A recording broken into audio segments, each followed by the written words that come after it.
Exclusively on You Canadians, we're with Mayor John Tory at Nathan Phillips Square for Newcomer Day. So, Mayor Tory, tell us what about this event would you say is special to you?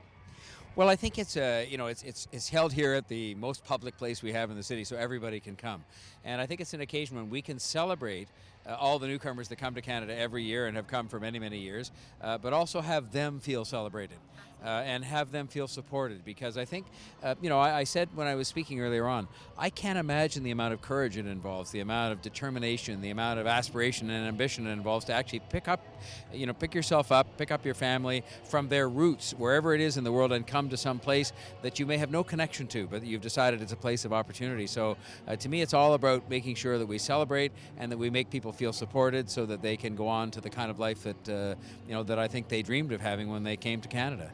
And so we also celebrate some of the support services that are available in the city. Can you highlight some for us today? Well, I mean, in our case, we have a wonderful newcomer office, but it goes with a newcomer strategy or action plan that we have that provides support mainly to organizations that are expert at helping people with their language issues or helping people find employment. A lot of city government is about the nuts and bolts of making sure people can have a life. So whether it's childcare, whether it's housing, whether it's employment, whether it's about language, skills that they need to develop here, we have a wide range of programs, and indeed many of those programs are sort of on display here so that people can feel they can come here, and if they've never had a chance before to find their way to the office that helps with a job, they can find it here. But we really are in the business of making sure we can help people settle here with the help of a lot of wonderful agencies that are supported by government to do just that, because in the end, isn't that the objective? You don't want people to get disappointed at the decision they made to come to Canada with all that courage and with all that ambition, and then find when they get here there is no support for them to make the adjustment and to be what they want to be, to integrate completely. Right, which is why you've called it a sanctuary city.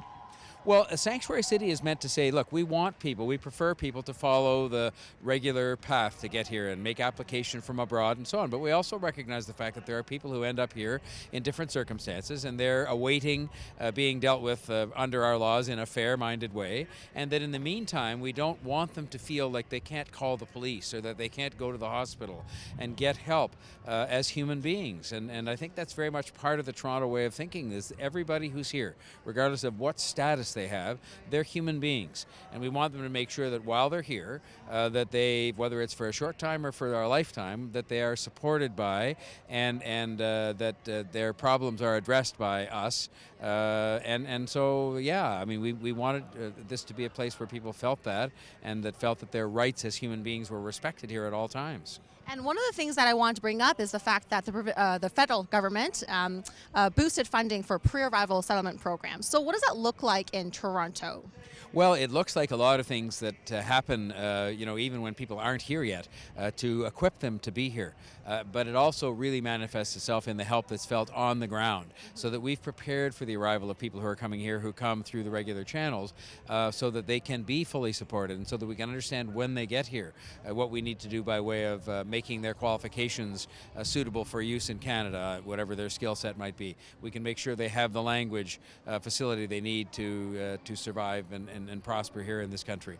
And so I think the federal government has been terrific at even supporting something like Newcomers Day itself, but also a host of programs that make sure that the immigration experience can be a successful one for everybody that comes here, because that's has to be the objective for every single immigrant who comes here, to make a success of themselves, whatever success means to them. Absolutely. So lastly, what would you say personally are key reasons why people should settle in Toronto? Well, there's opportunity. I mean, I think there's unparalleled opportunity here in any kind of vocation, skill set, occupation you could possibly name. Secondly, there's a way of life that I like to believe is second to none in the world. Doesn't mean it's perfect, but I think that what we have established here is a way of life where we embrace people because of their differences. We learn from each other. We live together happily and harmoniously here, and we've avoided the drift to polarization and division that seems to have happened in every other part of the world. And so I think it's those two things: opportunity, respect, a way of life that people are going to experience here, and the challenge is to keep it that way, because there are powerful forces in the world that seem to want to pull you in a different direction. And I just think Toronto, while not perfect, has established a way of life, has established a quality of life, and has established a way of mutual respect for each other that is what's drawing people here, and you want to keep it that way. Awesome. Well, Mayor Tory, thank you for your time today. Thank you very much.